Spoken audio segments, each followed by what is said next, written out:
की होली का मंचन करने जा रहे हैं। सिंदूर की होली 1934 में लिखा गया था। एक ही दिन का पूरा दृश्य को दिखाती है।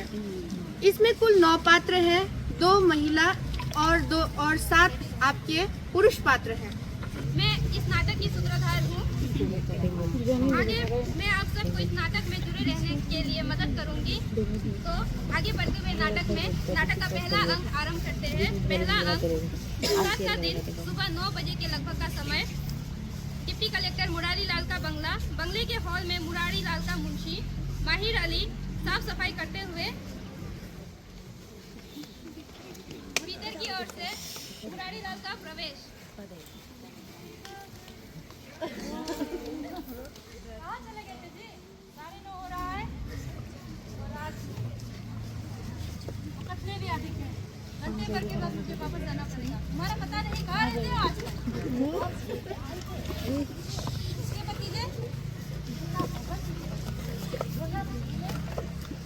अच्छा, बात क्या? पत्तेदारी का झगड़ा हुआ था। उस दिन जो लड़का उसके अपने आकर 17 वर्ष की है, उसके पिता को गुजरे हुए 1 बरस हो रहा है। बेचारे को कमजोर समझकर रायता के काम हड़प लेना चाहते हैं। बेचारा उस दिन रो पड़ा था। एक ही खानदानी और एक ही इसमें तुम क्या कर सकते हो? मैं खूब जानता हूँ। भगवंत सिंह बड़ा जालिम है। लाखों रुपया रैयत को लूट के उसने जमा कर लिया है। अभी तक तो ऑनरी नीमा मजिस्ट्रेट था, लेकिन इस साल राय साहब हो गया है।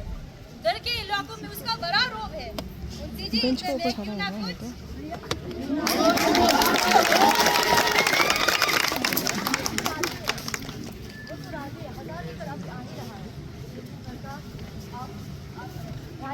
तो राय साहब की नहीं, इधर आपकी इसलिए मैं कहता हूँ सरकार उसको देखा जाएगा। मुझे तो बदकिस्मत के पर रहम हो रहा है। अच्छा, उसको देखा जाएगा। मनोज को भी तो अब तक मिले होंगे ना? मिल गया होगा, आज मिल जाएगा। अच्छा मुंशी जी, एक बात का ध्यान रखना कि मनोज को पता ना चले। क्या बात है? कि उसके पिता का आत्महत्या करने का वजह मैं था। हालांकि इस वर्ष को बीते तो 10 साल हो गया है, लेकिन कभी दिन ये राज खुल जाएगा तो मैं तो बर्बाद हो जाऊंगा। मैं तुम पर शक नहीं करता हूँ माहिर, मैं तो बस अभी डरा हुआ हूँ। मैं कभी कभार ऐसी बातें कह जाता हूँ जो मुझे नहीं कहनी चाहिए। मैं तुम्हें और मनोज को खुश रखने के लिए कुछ भी कर सकता हूँ, अपना सब कुछ दे सकता हूँ। जाओ सैन्य कला से पूछो तुम्हें कोई जरूरी चिट्ठी आई थी क्या? सैन्य कला का प्रवेश।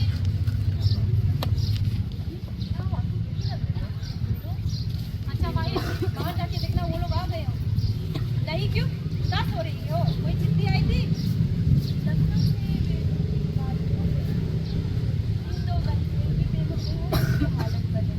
मनोज खुद की बीमारी खुद भरा रहा है। पिछली बार उससे मिलने गया था। ना समय पे सोता है, ना समय पे खाता है।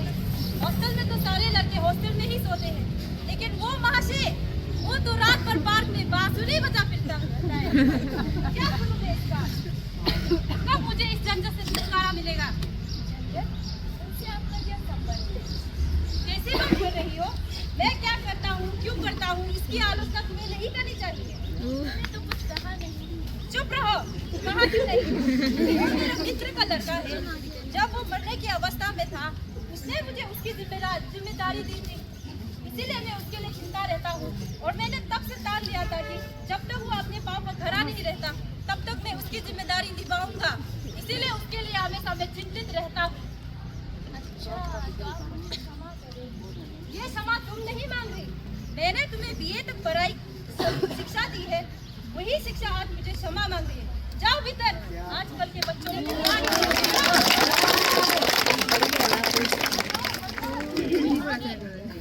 और आदमी आया है।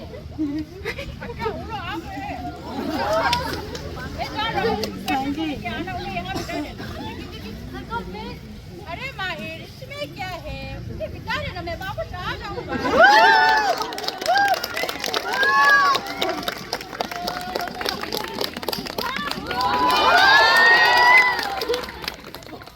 आप ना खुश क्यों होते हो? मैं आपको भी खुश कर जाऊंगा। ओ सही है। हाँ लाए हैं। साहब को साहब लोग अपने हाथों से नहीं लेते, यहाँ वहाँ जवाब देना भी कुछ चाहिए। जिस दिन हिसाब होगा उस दिन के लिए वो लोग अपने हाथों से नहीं लेते। ओह निकालते क्यों नहीं, रखिए इस मेज पर। गिन लीजिए ना। ये भी सीखना होगा, यहाँ आने के बाद आप झूठ नहीं बोल सकते। झूठ का रोजगार तो आप अपने हाथों और लगान वसूलने में करते हो। 10,500 है।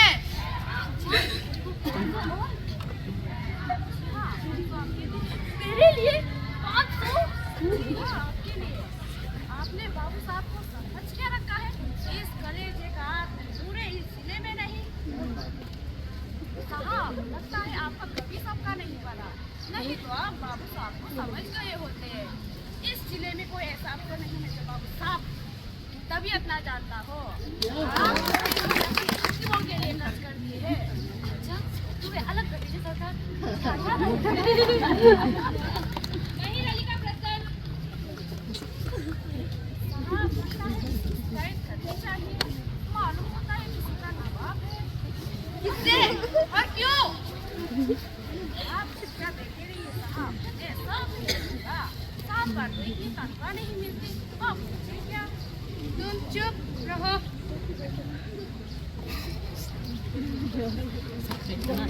मेरे 2 लड़के हैं, एक का अपना नाम है। 2 पेड़ शीशम का ही तो, बस इतना। उतनी लकड़ी तो आपने थाने के सिपाहियों को दे दिए हैं। इतना तो होता है। तुम बताओ बंगले का कितना लेना है? और आपसे लेकर हम 1000 दिए थे। यही सुध 100 होंगे। जाकर 1,500 और ले लेना। बंगले में सीमेंट का काम करवा लेना, हो जाएगा ना इतने में? साहब अच्छी तरह से हो जाएगा। कोटी का हिसाब भी साफ हो जाएगा, बंगला का काम भी खत्म हो जाएगा। ठीक है, कर लेना इतने में। जी हाँ साहब, आप उस 18 बरस के लड़के को नहीं जानते। कुछ दिन चालाकी में आपसे भी कम नहीं है। कुछ दिन पहले मेरे तिलक में आया था, उसने बहुत मदद की। अगर वो मदद नहीं करता तो तिलक का काम भी नहीं हो पाता। यदि वो नहीं जाता तो तुम्हारी इज्जत। साहब, इज्जत बिगड़ती या ना बिगड़ती, मेरे मन में तो ये इतनी शोभा नहीं थी। सोचा कि चलकर आपके पास आऊं और आपका पैर पकड़ लूं और कहूं कि सुलह कर दीजिए। सुलह? और मैं करूं? मैं क्यों करूं? मैं उसके बाप से 15 वर्ष बड़ा हूँ। मैं क्यों करूं? बचपना है साहब, बच्चा समझकर माफ कर दे और सुलह कर दीजिए। तुम चुप रहो।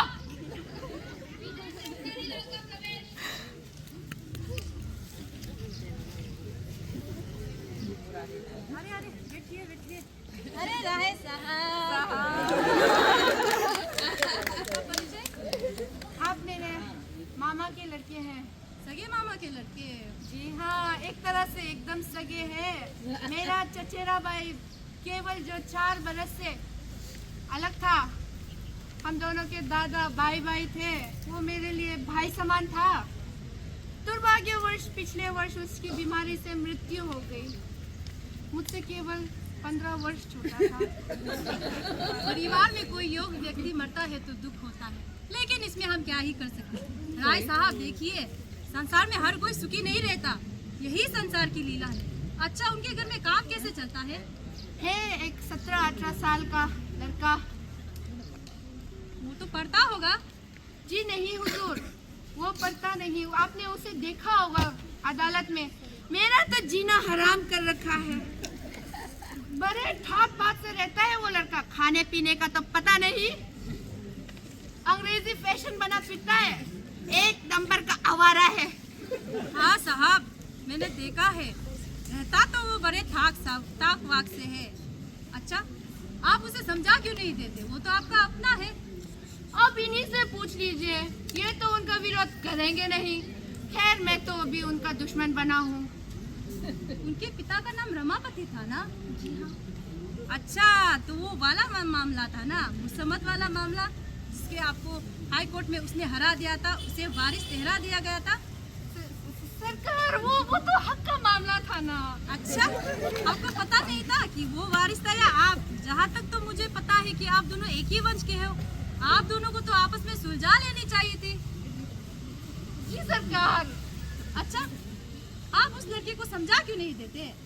साहब, उस लड़के को इतना समझाया वो मानता ही नहीं। इधर मैं तो साल भर उसके घर नहीं गई, अब मेरा भी विश्वास नहीं करता। वो लड़का आखिर चाहता क्या है? सरकार, वो भांग पीता है। बस, उसने आपका क्या बिगाड़ा? बड़े घरानों में ऐसे लड़के पैदा हो जाते हैं, लेकिन उसे संभलना भी तो पड़ता है। लेकिन आपको तो उसकी बुराई छुपानी चाहिए, क्योंकि आपकी बुराई उसकी भी बुराई। लगान बंदी कर रहा है हुजूर। बाजारों में होली का कपड़ा चला रहा था। उसकी फिक्र सरकार खुद कर लेगी। सरकार, मैं तो उजर रहा हूँ। उसके गांजे पीने से आपका क्या उजर रहा है? सरकार, मेरा इस साल का लगान भी वसूल ना हो पाया सरकार। जमींदारी तो है ना, उसे भी वसूल करना बंद कर दी। सरकार, मेरा केवल लगान वसूली बंद कर रहा है। अच्छा, कृपया करके आप बाहर जाइए, मुझे इनसे कुछ बात करनी है। जाइए, बाहर जाइए। राय साहब, वो एक जवान लड़का है और आप एक बुढ़े हो। जी साहब। एक बार अच्छी तरह से सोच लीजिए। साहब, वो तो ऐसा ही है। आप उसे खून खाना चाहते हैं? मैं केवल चाहता हूँ कि उसका हाथ पैर टूट जाए, आप ताकि उसे याद रहे।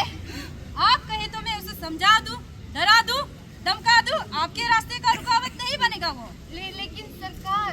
लेकिन क्या? हाय राम सरकार, अब क्या होगा? अब तो जो होना था वो हो चुका सरकार। जो होना था जो हो चुका। सरकार, अब तक तो मर चुका होगा। मर चुका होगा? क्यों? आप ही ने उस दिन कहा था सरकार। ए बेईमान, क्या कहता है? मैंने कहा था पत्तेदारी के मामले में अपने भतीजे को मारने के लिए। मैंने सरकार, अब तो जो होना था वो हो गया। अब तो जो भी होगा मैं हाजिर हूँ। क्या हाजिर हो? आज जितना दिया था लेकिन इससे 4 गुना, इससे कम नहीं। छोड़ो, इससे कम नहीं। चाहे आसमान छेद कर लो, जमीन तोड़ दो, उससे कम नहीं। जाओ, जाओ। मैं तो आदमियों को क्या कहा था तूने? अब तक तो मर चुका होगा सरकार। मर चुका होगा? सरकार, जाओ, मोटर से जाओ। हाय राम, और एक मृत्यु। मोटर से जाओ। करे क्यों शैतान? जाओ। अली का प्रवेश। हुजूर, खाना तैयार है। माहिर, क्या हुआ हुजूर? उस बदमाशों ने उसे मार डाला। किसको? किसने? कब? मैं तो नहीं जानता। साहब ने उस लड़के को मार डाला। जिस दिन वो मेरे पास शिकायत लेके आया था ना, कि वो जाते जाते कह रहा था कि अगर उसे कुछ हो गया तो उसकी जिम्मेदारी मैं हूँगा। आज सोचता हूँ तो उसने सच कहा था। मरवा डाला। हाँ, अब गिरफ्तारी नहीं होगा। राय साहब है ना, ऑर्डिनरी मजिस्ट्रेट है, गिरफ्तारी होगी भी कैसे? रुपया होना चाहिए, खून छिपा लेना क्या है? मगर सरकार, उसकी नई औरत और पूरी माँ का क्या होगा? सरकार, उनकी जिंदगी कैसे बीतेगी? यही तो मैं सोच रहा हूँ माहिर। मैंने तो कहा था वो राय साहब, वो बदसलीम इंसान, उसे मरवा डालेगा। आपने नहीं सुनी। मैंने नहीं माहिर, संसार में भला बुरा का अब भाव नहीं रहा। आज उसने मुझे 10,000 दिया, कल वो 10,000 रुपया ले जाकर वहाँ के गवाह वालों को खरीद लेगा और छूट जाएगा। ऐसा हो गया है आजकल का कानून। और तुम कहते हो ना, और तुम तो जानते हो आजकल का कानून में सजा उसे मिल जाती है जो अपराध छुपाना नहीं जानता। यही हो गया है आजकल का कानून। और तुम कहते हो कि इस कुर्सी पर मैं इस कुर्सी पर इसलिए बैठा हूँ, मैं इस कुर्सी पर इसलिए नहीं बैठा हूँ कि मनुष्य की अधिकार और उसके रक्षा के लिए। मैं तो केवल कानून की रक्षा के लिए हूँ, केवल कानून की।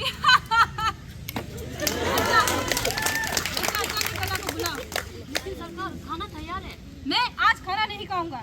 मैं उपवास कर आज उसके प्रति करुणा दिखा सकता हूँ।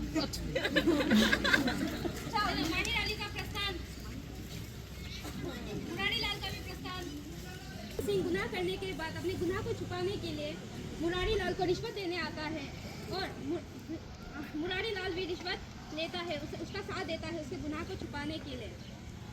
आगे बढ़ते हुए हम देखते हैं कि नाटक में आगे क्या होगा। अब के सोचे ना बनेगा मालिक सीताराम है, अब के सोचे ना बनेगा मालिक सीताराम है। लेकिन साहिबा आपको तो गाना हाँ, काश मैं बाबूजी से स्वीकार किया होता कि मुझे गाना गाने आता है। हाँ, यदि मैं अगर पुरुष होती तो मैं उस दुष्ट राय साहब को बता देती कि वो कैसे देखते हैं। जाओ, जाकर बाहर से बुला कर ले आओ। मनोरमा का प्रवेश। चंद्रकला, चंद्रकला, अरे तुम रो रही हो? लो, ये भी बन गया। बन गया? आज ही? हाँ, इसीलिए ना तुम मुझे अनंत काल तक रोकना चाहती थी। लेकिन अब तो ये व्यर्थ है, वो संसार में ही ना रहा। क्या बोल रही हो? उस दुष्ट राय साहब ने उसे मरवा डाला। मरवा डाला? उसे उसकी मुस्कुराहट पे भी दया नहीं आई। भला इससे भी कोई गुनाह हो सकता है? नहीं नहीं, तुमने कहाँ सुना? उसने बाबूजी से स्वयं स्वीकार किया था कि वो 10,000 दे जाएगा। 10,000? इसका मतलब इसका मूल केवल 10,000 रुपए। शायद मैंने ही इसे उस दिन अमूल्य समझ लिया, इसीलिए इस निष्प्रयोजन ये चित्र बनाने लगी। कला के मूल्य के लिए इस संसार में जगह कहाँ है? कहाँ है जगह? लेकिन अब इस चित्र का क्या होगा? इस चित्र को तुम मुझे दे दो या फिर अपने पास ही रखो। नहीं, अपने पास रख लो। इसे उसकी स्त्री तक भेज देनी चाहिए, उसे इसकी जरूरत है। लेकिन वह भागिनी स्त्री इस चित्र का क्या करेगी जबकि उनके अंदर वो कला की भावना ही ना हो? तो कला के भीतर किसके अंदर भावना नहीं होती चंद्रकला? कला और शिक्षा में कोई संबंध नहीं है। तो तुम उसे दूसरा बना के दे दो। पर कैसे? जैसे इस चित्र को तुमने बनाया वैसे ही दूसरा बना दो। फिर तो वो चित्र के बदले फोटो बन जाएगा। तो क्या होगा? उसे उस स्त्री की जरूरत है तो तुम भेज दो। चंद्रकला, तुम क्या करोगे इसका? मैं इस चित्र को अपने कमरे के पास रखना चाहती हूँ और अपने नजरों पे समेट कर रखना चाहूँगी। तुम क्या कह रही हो? उसे उसकी ज्यादा जरूरत है। वे इसे दिन को पूजेगी और रात को अपने हृदय में रख के सो जाया करेगी। वाह, खूब कह रही हो। चित्र बनवाया मैंने और बेच रही हो तुम उसके लिए इतना तक भी त्याग नहीं कर सकती चंद्रकला। नहीं, क्योंकि मुझे ये चित्र की आवश्यकता है। चंद्रकला, मुझे तो लगता है तुम कहीं इससे प्रेम तो। मनोरमा, तुम्हें पता है मैं किससे प्रेम करती हूँ और किससे नहीं। मुझे तुम्हें बताने की आवश्यकता नहीं है। क्या कह रही हो चंद्रकला? तुम होश में तो हो? तुम्हें अपनी मर्यादा का भी ध्यान नहीं है? लोग सुनेंगे तो क्या कहेंगे? किस मर्यादा पे तुम बात कर रही हो? उस मर्यादा जो मैं समझौते के साथ जी रही हूँ अभी। फिर तुमने उस दिन बताया क्यों नहीं कि तुम किससे प्यार करते हो? मुझे तुम्हें बताने की जरूरत नहीं, समय आने पर सब कुछ पता चल जाएगा। तुम रो रही हो चंद्रकला? चंद्रकला,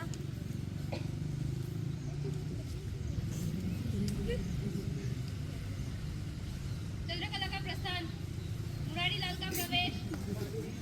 अरे अरे, इससे क्या हो गया? अरे बेटे चंद्रकला, अब मैं यहाँ से जाना चाहती हूँ। जाना चाहती हो? लेकिन तुम्हारा तो कोई घर नहीं था ना? मेरे घर को अपने घर समझ ले, तुम्हें यहाँ से कोई कष्ट मिलती है? ऐसी कोई बात नहीं है। संसार का सुख तो मुझे इन 2 महीनों में ही मिल गया है।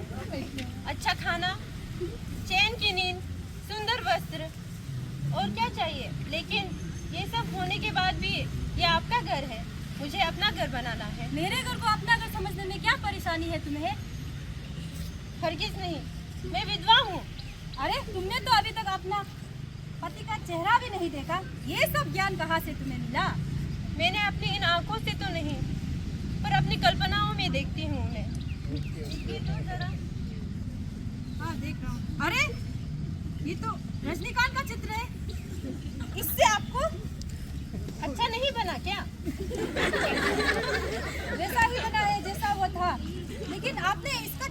बनाया, इससे आपका क्या फायदा?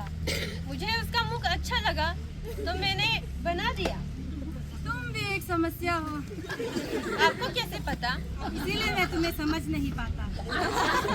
आप समझने की जरूरत भी ना करें। क्यों ना करूं? मैं एक विधवा हूँ। मैं तो केवल इसे प्रयास नहीं, सत्य बनाना चाहती हूँ।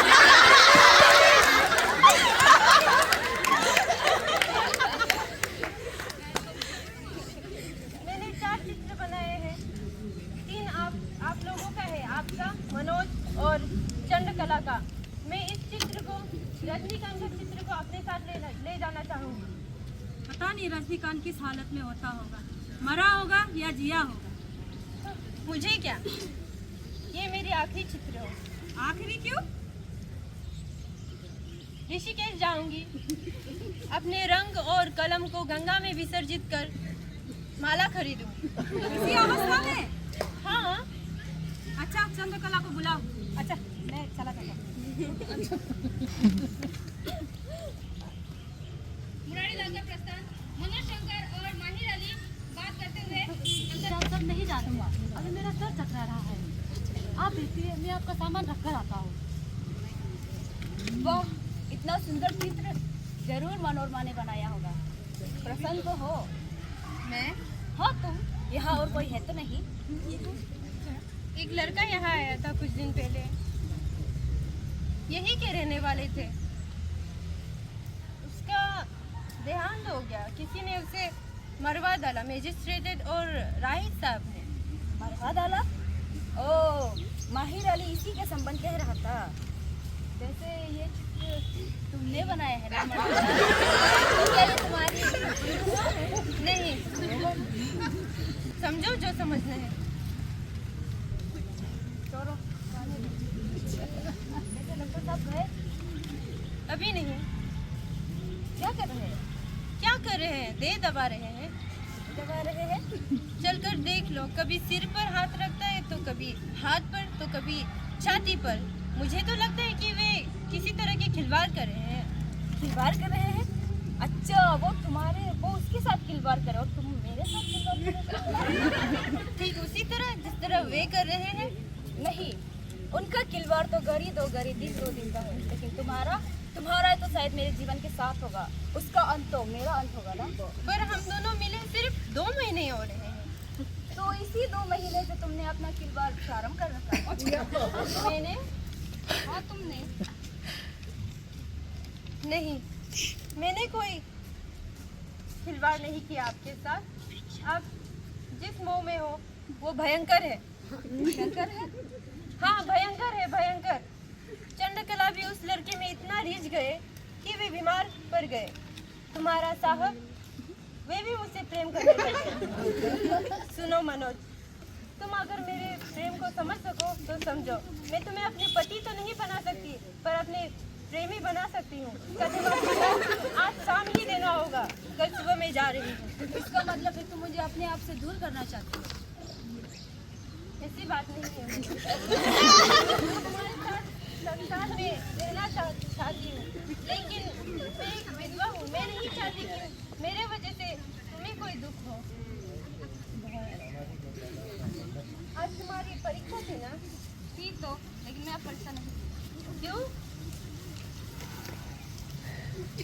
राजनीति का काम से? जी, फिर बीमार। अंदर से मुरारी लाल और चंद्रकला का प्रवेश।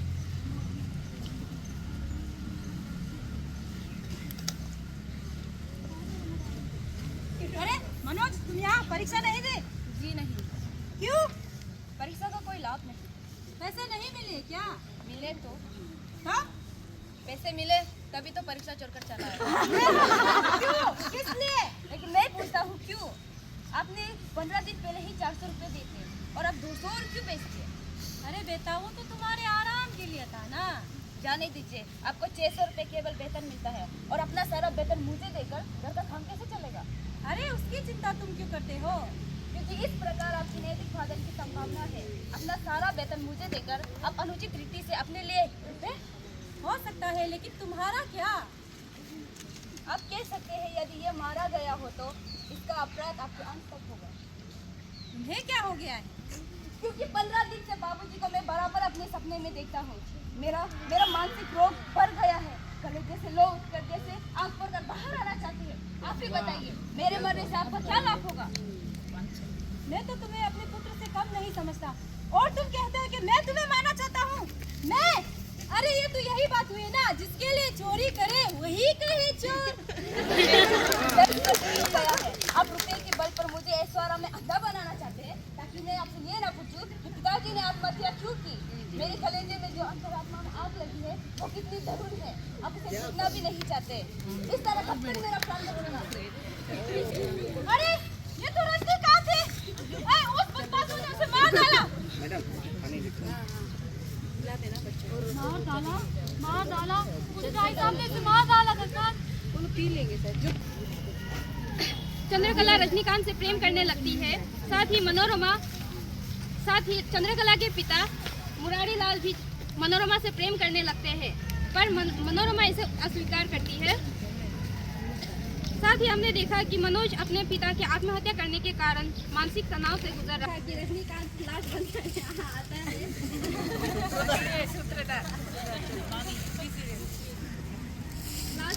रजनीकांत को घायल अवस्था में यहाँ लेकर आया जाता है।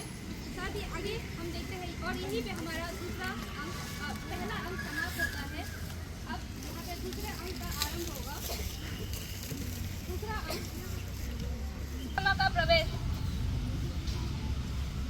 मुझे भी सिखला ना, इसलिए तुम्हें पता है मैं रात को बहुत कम सोती हूँ। तो मैंने कहा है ना सो, कहा है कभी? मैं रात को नहीं सो पाती। अच्छा, तो बांसुरी बजाने से नींद आती है। नींद की दवा तो काफी सुंदर रही है। मनोज, मैंने सपना देखा है तुम्हारे साथ, पर मुझे लगता है कि मेरा ये सपना सपना ही रह जाएगा, क्योंकि मैं ना चाहते हुए भी एक बालक में ही मैं विधवा बन गई। मेरा विवाह तो सिर्फ 8 वर्ष में ही हुआ था, तुम्हें नहीं पता। फिर 2 साल के बाद ही मैं विधवा बन गई, पर अब ये संभव नहीं है कि मैं तुम्हारे साथ रह सकूं। शायद मेरी ये सपना सपना ही रह जाएगी, क्योंकि समाज भी हमें स्वीकार नहीं करेंगे और मैं खुद विधवा भी स्वीकार नहीं कर सकती। मुरारी लाल का प्रवेश। अरे तुम लोगों ने तो इस घर को नाटक घर बनाकर रख दिया है। यही कि तुम लोगों ने इस घर को नाटक घर बनाकर रख दिया है। शायद आप अभी नाटक देखकर आ रहे हैं, उसी भावना में मैं नाटक देख के आ रहा हूँ। संभव है वह और क्या था? हाँ, मैं नाटक देख के आ रहा हूँ जी। चंद्रकला की धड़कन अब रुकना चाहती है। आप भी तो देखते रहते सपने देखते रहते। मुझे क्या होगा? तुम ऐसे बातें क्यों कर रहे हो? तुमने तो ऐसी शिक्षा नहीं ली थी। ये क्या हो गया तुम्हें? अभी मेरा विकास हो रहा है। वो डॉक्टर साहब भी, उन्हें भी कोई रोग का लक्षण नहीं मिल रहा, और तुम तो उसको मिलने भी नहीं गए थे। गया था मैं, 10 मिनट से अधिक उसके बैठाने खड़ा रहा। उसने एक बार मेरी ओर देखा भी, फिर सिर के ऊपर से तकिया डालकर शरबत बदल दी। और आप ही बताइए, उसके इस व्यवहार को मैं अपना अपमान न समझूं? आत्मघाती पिता के पुत्र के लिए संसार में सम्मान कहा। हे मनोरमा, तुम्हारे पति को गुजरे कितने साल हुए? मुझे याद नहीं।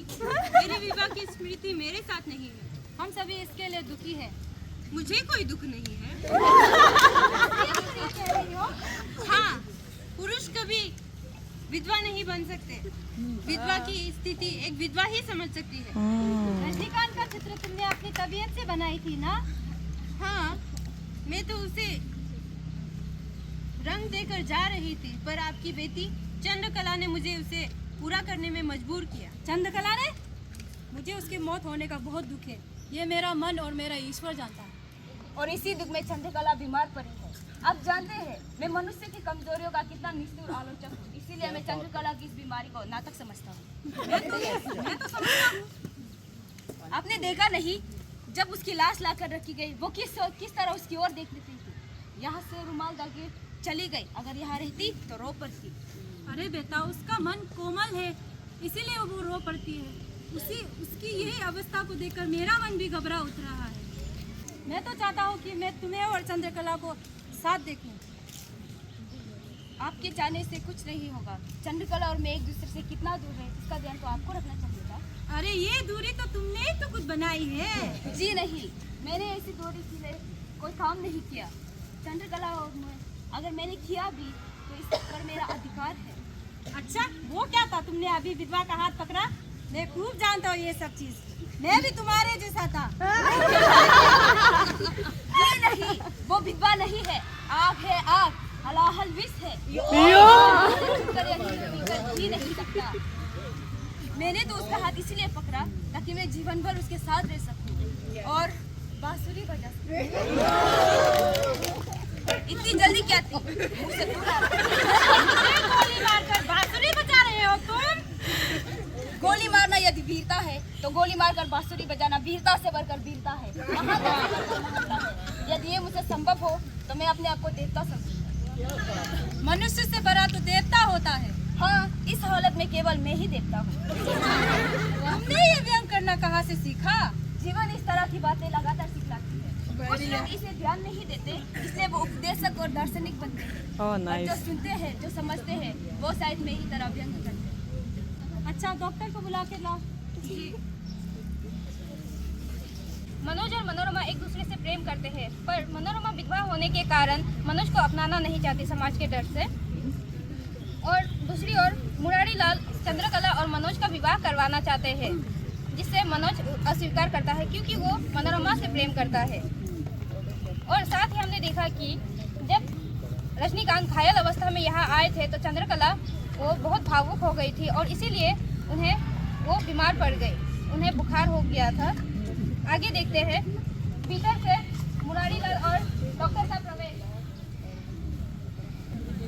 इस तरह आपकी आंखें टेढ़ी पड़ जाएंगी। हमेशा सीधा देखा कीजिए। अभी तो कुछ साफ साफ नहीं कह सकता, लेकिन इतना जरूर कह सकता हूँ कि कोई चिंता वाले लक्षण नहीं है। छाती और सिर से पसीना आ रहा है। हथेली और तलवे में भी इतनी गर्मी नहीं दिखनी चाहिए। नारी की गति तो ठीक है, लेकिन हृदय की धड़कन क्या हो गया? मैंने तो आपसे पहले ही कहा था कि मुझे पहले से ही लगता है।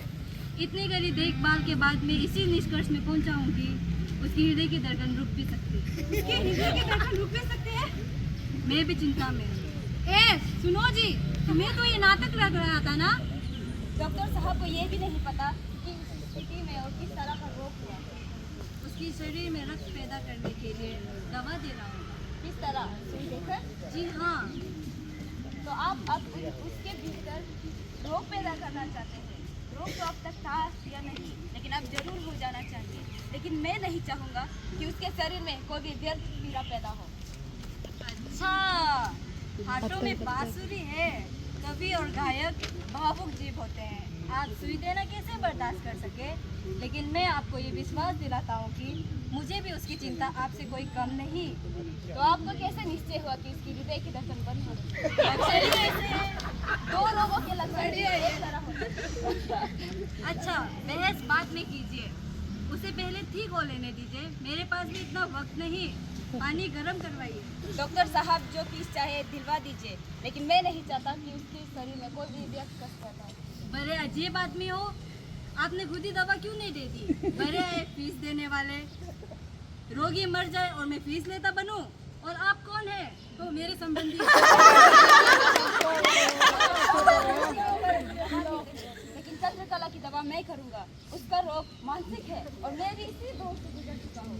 पर मैं आपके सामने एकदम स्वस्थ। आप खुद बीमार होकर दूसरों का कैसे ख्याल रखोगे? क्योंकि मैं अपनी दवा खुद करता हूँ और मुझे इसका लाभ भी हुआ है। मेरी बीमारी अभी ठीक तो नहीं हुई, लेकिन मुझे पता है कि मैं मधुमेह। अच्छा, तो आप चिकित्सा की नई नियम बना रहे हो? जी नहीं, मैं पुराने तरीके ही अपनाता हूँ। जब डॉक्टर नहीं हुआ करते थे तब लोग अपना इलाज खुद ही करते थे। अब आप बताइए, चंद्रकला टहलने जा सकती है? मुझे तो नहीं लगता वो बिस्तर से भी उठ पाएगी। आप उस कमरे चले गए जब मैं चंद्रकला को लेकर घूमने जाऊँ। क्यों? क्योंकि उसे दवा की नहीं, सहानुभूति और शांति की जरूरत है। अगर आपको देख लिया होता तो वो क्रोधित हो सकती, इसलिए आप उस कमरे चले गए।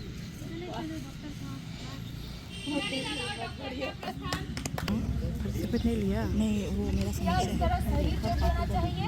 संसार में और भी कहीं दुख है। मुझे क्षमा करो, लेकिन तुमने मेरा कोई अपराध नहीं किया। मैं तुम्हें पहचान ना सकी। मुझे इसकी कोई शिकायत नहीं है। आओ, आज नदी की ओर घूमने चले। हमारे विरोध आज तुम्हारी आंखें अभी संदेह है। मैं तुमसे अब ये भी नहीं कह सकता कि तुम अपने सहज और धीरज से काम करो। जाओ, कपड़े बदल, काम होने दो। तो क्या सोचा तुमने मनोरमा? युग बदल रहा है, समाज में कलंक मिट रहा है। वैधव्य मिट जाएगा। क्यों? विधवा विवाह है। झूठ है ये, झूठ। क्यों हो रहा है आजकल?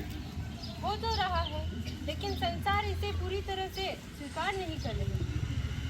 तुम विधवा होकर तुम विधवा विवाह को बुराई कह रही हो? मैंने ऐसे नहीं कहा। तो मैं क्या समझूं? समझो जो समझना है। इसका अर्थ ये है, कहो, कहते क्यों नहीं? उस समय सचमुच नाटक हो रहा था। ओहो, तुम अभी भी उसी भ्रम में हो। मैंने सोचा मैं जीवन भर अविवाहित रह के तुम्हारे साथ रहूंगा। मेरे साथ अविवाहित रहकर तुम्हें क्या लाभ है? एक विधवा के साथ इस तरह से रहना पाप है। तो तुम ही बताओ, अब मैं क्या करूं? क्या करोगे? तुम तो एक पढ़े लिखे पुरुष हो, तुम्हें तो कोई भी लड़की मिल जाएगी अच्छी वाली। लेकिन किस तरह?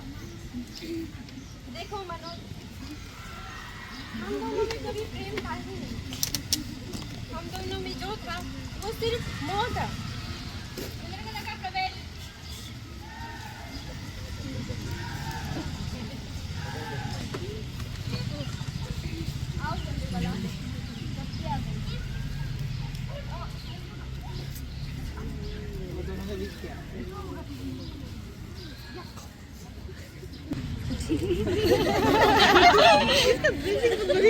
तुम्हारा यहाँ आना मंगल हुआ, अब मैं बच जाऊंगा।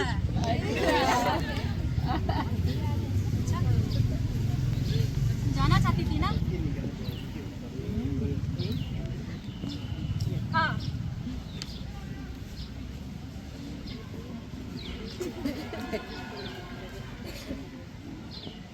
मेरे यहाँ आने से आपको क्या फायदा हुआ? क्या बात? यही कि मैंने तुम्हारा असली चेहरा देख लिया है। तुम देवी हो? चुप भी रहिए, मैं पूरी तरह देवी हूँ। देवी हो? हाँ।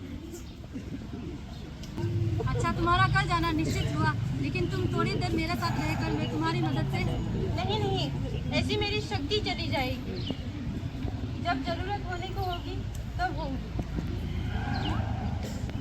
मनोरमा का प्रस्थान। भीतर से माहिर अली का प्रवेश।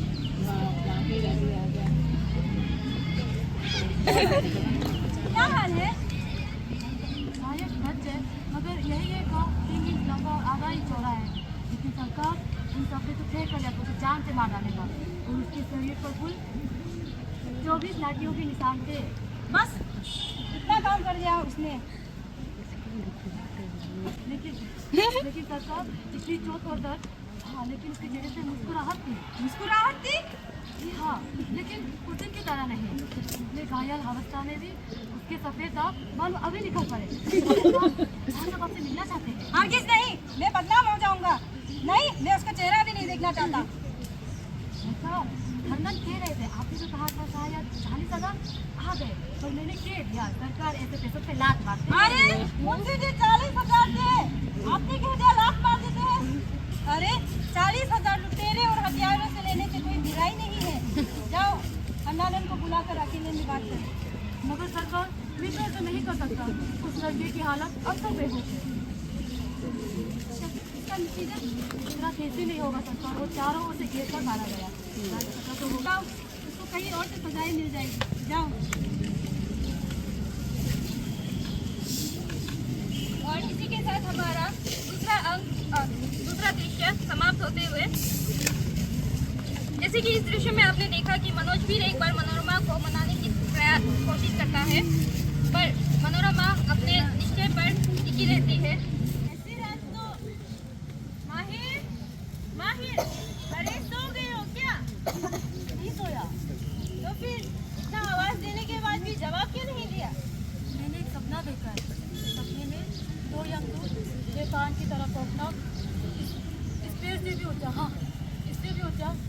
लंबे लंबे बाल, लंबे लंबे दांत, मानो अभी होश से बाहर आ जाए।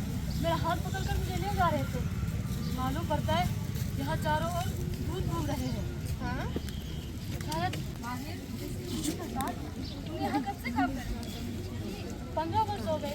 मथुरा से मुरादाबाद गए, फैजाबाद गए, गाजीपुर और फिर इधर यहाँ। आप तो जानते हैं। तो तुम्हें इस नौकरी में कभी तबीयत अब तक ठीक है, लेकिन मैं कभी चला गया होता, लेकिन जा नहीं सकता। अपना हाथ जो कटा देता, कैसा हाथ कटा दी? लेकिन वो कह देने पर तो मुझे फांसी हो जाएगी। फांसी हो जाएगी? जी हाँ, साहब तो यही कहते हैं। इसलिए 10 वर्ष हो गए, किसी को पता नहीं चला कि मैंने तुमने क्या कहो माहिर? कोई नहीं है यहाँ। आप है ना? आप इससे तो मैं माहिर, तुमने मुझे संदेह में आज सवेरे तुमने जो कहा था, अब कुछ और? नहीं नहीं, ऐसी बातें नहीं, ऐसी बातें नहीं। तुम घबरा क्यों रहे हो? लेकिन ये देने पर तो मेरी जान नहीं बच पाएगी। मैं फांसी चढ़ जाऊंगा। तुम्हें मेरा विश्वास नहीं? वो कह देने पर तो मेरी जान चली जाएगी। मैं फांसी चढ़ जाऊंगा। आप लोग आज ही सब मरना चाहते हो क्या? शांत रहो चंद्रकला। संसार में कोई मरता है तो कोई जन्म लेता है, इसमें कोई नई बात नहीं है। माहिर जो कह रहा है वो जीवन का रहस्य है, उसे सुनो। नहीं, मैं जा रही हूँ सोने। नींद आएगी तुम्हें? हाँ, नींद ऐसे आएगी कि जो तुझे नींद आए। कहो माहिर, अब कोई नहीं है यहाँ। और आपसे तुम्हें मेरा विश्वास नहीं? इस बारे में कहो माहिर। चलिए, मैं अस्पताल जा रहा हूँ। क्यों? उसे देखने एक बार और आखिरी बार। न जाने और कितने रजनीकांत मारे जाएंगे, और तुम यूं इस तरह? मैंने एक सपना देखा था। इससे भी ऊंचे वाले शैतान मुझे ले जाने आए थे। और आज कयामत की रात है। आज दुनिया का निशान मिट जाएगा।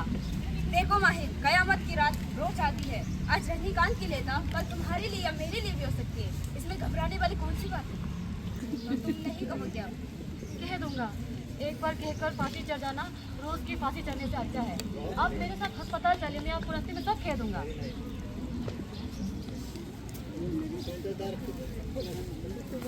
चलोगे अस्पताल? अस्पताल?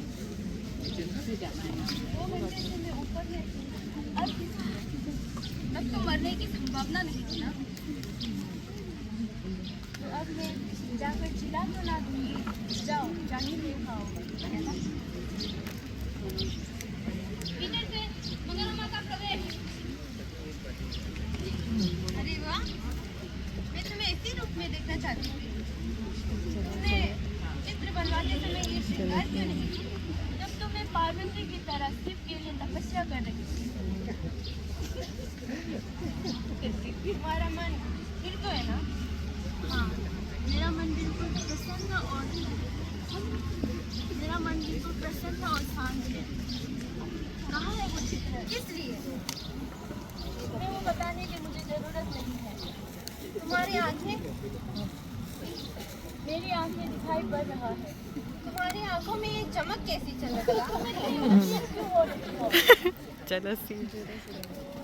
मुझे भय है। किस बात का? अच्छा, तुम्हारा और मनोज का समझौता नहीं हुआ? तुम्हारा ये सब बोलने से पहले मनोरमा सोच लिया करो। तुम्हें पता है ना किससे प्रेम करती हूँ और किससे नहीं। इसमें मनोज कहाँ से टपक आया? क्या बोल रही हो? तुम ठीक तो हो ना? हाँ, मैं बिल्कुल ठीक हूँ। तुम जिस मोह में हो मैं समझ सकती हूँ। इस मोह से लोग बहुत कम ही निकल सकते हैं।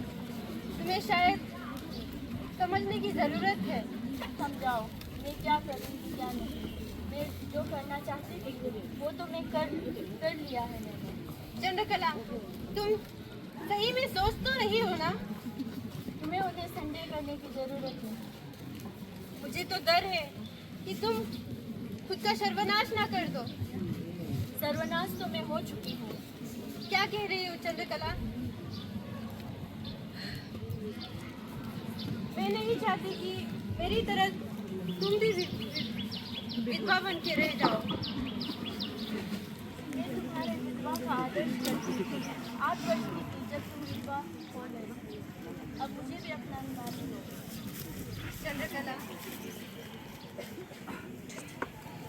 देखो, तुम्हें बात समझने की जरूरत है, तुम समझती क्यों नहीं? मैं समझना नहीं चाहती। कहाँ जा रही हो अंधेरे में? सूरज को बुलाने। अगर दीपक से तो फिर अंधेरा नहीं मिलेगा ना। समझ जाओ वरना मैं रो पड़ूंगी। क्यों? मेरे बाबूजी के 50,000 में से कुछ चाहिए? अरे क्या है? तुम्हारे मांग में ये सिंदूर कैसा? अभी नोटिस किए। तो कहाँ, कैसे है? अस्पताल में। अरे तुम्हें तो पता है सरकारी अस्पताल की चीजें और लोगों में कैसे अंतर है। वहाँ सब सामान बिकते पड़ते हैं, तो मैंने उसी का फायदा उठा के रजनीकांत के हाथों से अपना मांग कर लिया। पर कैसे? तुम ऐसे कैसे कर सकती हो? ये तो शादी नहीं मानती इसे, ये विवाह नहीं है। यही ना कि जब 1-2 हजार लोग नहीं आए भोजन में, 10-20 शंख नहीं बजे, कुछ तंत्र मंत्र नहीं हुआ, पर शादी करने की कई प्रणालियाँ होती हैं और मैंने उनमें से ही एक किया। देखो,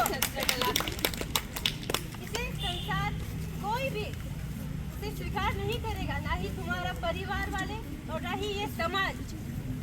किसी के स्वीकार और अस्वीकार करने से मुझे क्या फर्क पड़ता है?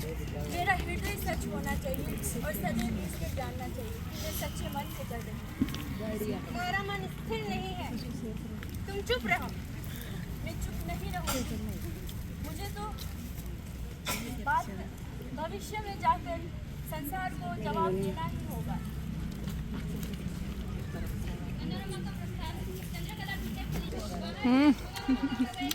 सवाल रही है।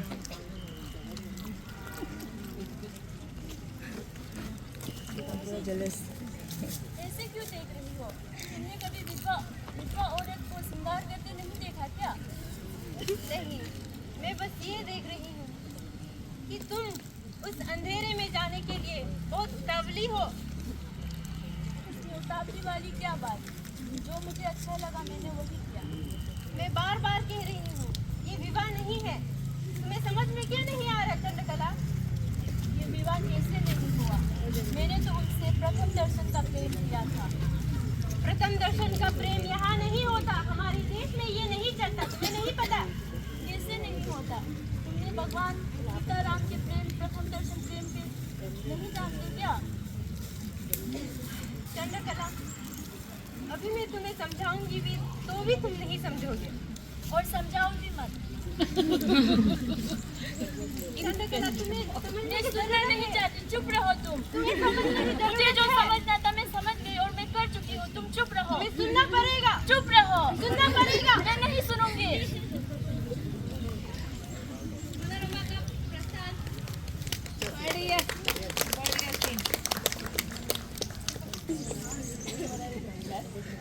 चंद्रकला जी, शाम को अस्पताल गई थी जी, सिर्फ जी?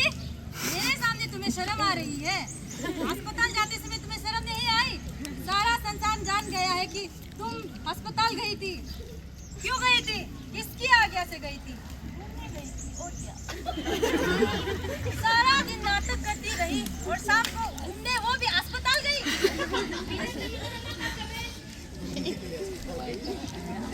अरे कहाँ दौड़े चले जा रहे हैं? इससे पूछने की, शांत रहिए।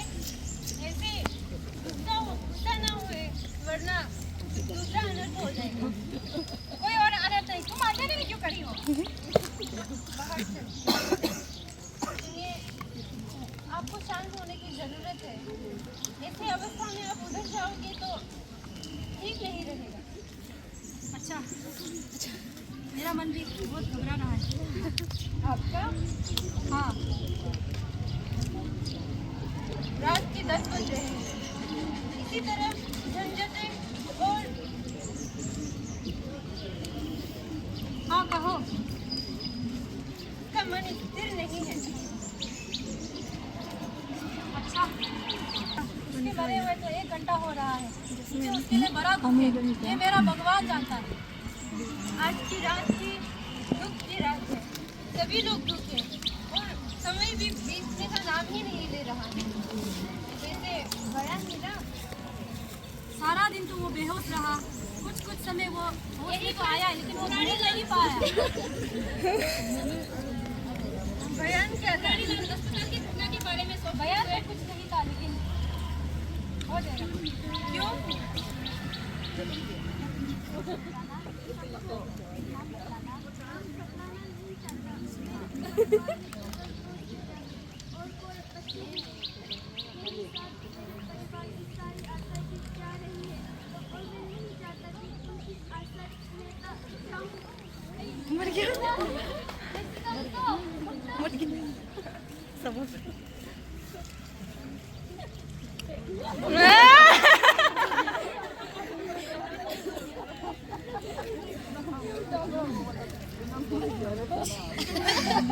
मैं शपथ पूर्वक कहता हूँ कि मैं रजनीकांत वल्ला रना 31 के नंबर 133 में जो गया है लिखने गया एक पत्र व्यक्ति जो वकालत करते हैं मुझसे बातें करने लगे। इतने ही मेरे पीछे से एक साथ मुझ पर 4 लाठियां पड़ी। मैं घबरा कर घूम पड़ा।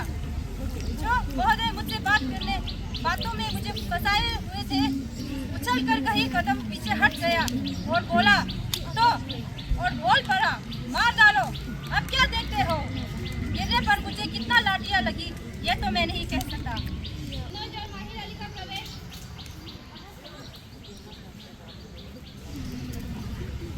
तो उन्होंने आत्महत्या नहीं, आपने उन्हें मरवा डाला।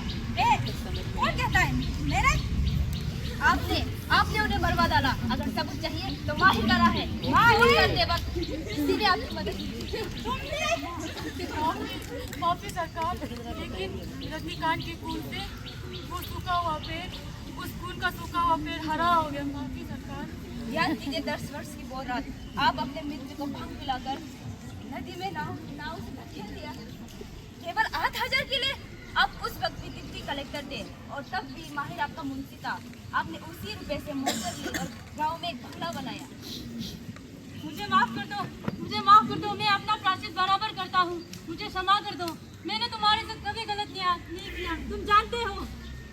कोई बात नहीं, आपने स्वीकार किया। मेरी आत्मा का बोझ हल्का हो गया। यही सोच में मेरी मानसिक रोग स्थिति बिगड़ गई थी। अगर पहले पता चलता तो मेरा पिछले 7 और 5 वर्ष इतना कठिन नहीं रहता। मुझे क्षमा कर दो। मैं तुम्हें अपना संपत्ति सब कुछ देता हूँ। तुम चंद्रकला के साथ विवाह कर लेना और सुखी से रहना। नहीं, मुझे अब प्रसन्न और निरोग मन से जाने दीजिए। मैं अपना स्वाद खुद खोज लूंगा और आपके उस पैसे को लेकर मैं अपने ऊपर दब्बे नहीं डाल सकता। नहीं, बहुत बढ़िया। कोई भी पाप प्रायश्चित से मिट जाती है। मुझे क्षमा कर दो। विदेश में चंद्रकला का प्रवेश।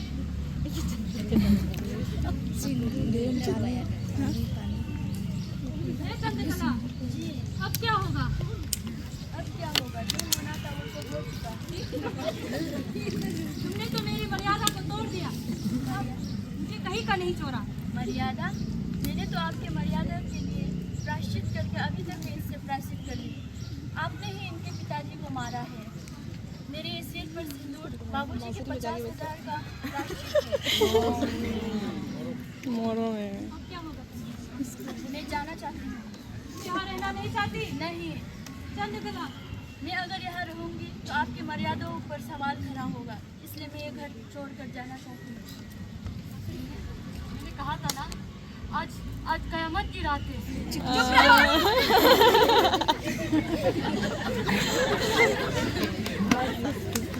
इसी के साथ हमारा दूसरा तीसरा और तीसरा कुमारी हेमादास आप लोगों के समक्ष इसका नाटक का उद्देश्य प्रस्तुत करूंगी।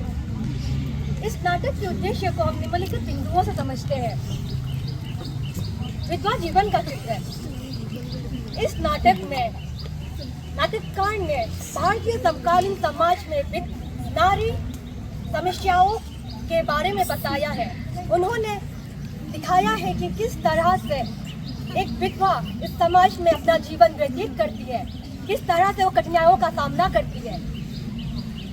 इस नाटक में लेखक ने यह दिखाया है कि किस तरह से मनोरमा एक ऐसी व्यक्ति की विधवा बनकर रहती है जिसे उसने कभी देखा भी नहीं, और वो समाज के रूढ़िवादी सोचों के कारण पुनः विवाह नहीं करती। भ्रष्टाचार कानून व्यवस्था।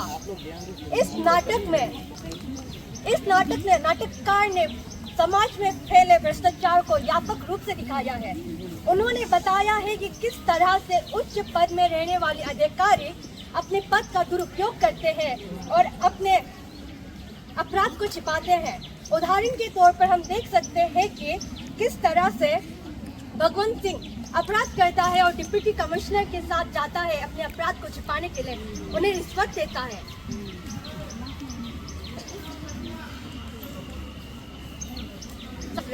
इस नाटक में सच्चे प्रेम को बहुत ही सुंदर तरीके से चित्रित किया है। हमने देखा है कि किस तरह से चंद्रकला एक ऐसे व्यक्ति से प्रेम कर बैठती है जो पहले से ही विवाहित होती है और उसे पता है कि वो मरने वाली है, लेकिन भी वो उसके हाथों से सिंदूर की होली लगाती है और उसकी विधवा बन जाती है। यह चंद्रकला के सच्चे प्रेम को दर्शाता है। एक ऊंचे पद में रहने वाले अधिकारी अपराध करते हैं और किसी निर्दोष की हत्या कर देते हैं और अपने गुनाहों को छुपाते हैं और कानून इसमें कुछ नहीं कर सकता। धर्म संपत्ति को लेकर परिवार में मतभेद। भगवंत सिंह अपने भतीजे रजनीकांत को मार देता है संपत्ति के लिए। इसलिए हम ये कह सकते हैं कि जब परिवार में लालच आ जाता है तो परिवार भी परिवार नहीं रहता। इसी तरीके से हम ये कह सकते हैं कि यह नाटक आज के समाज में भी उतनी ही प्रासंगिक है। धन्यवाद।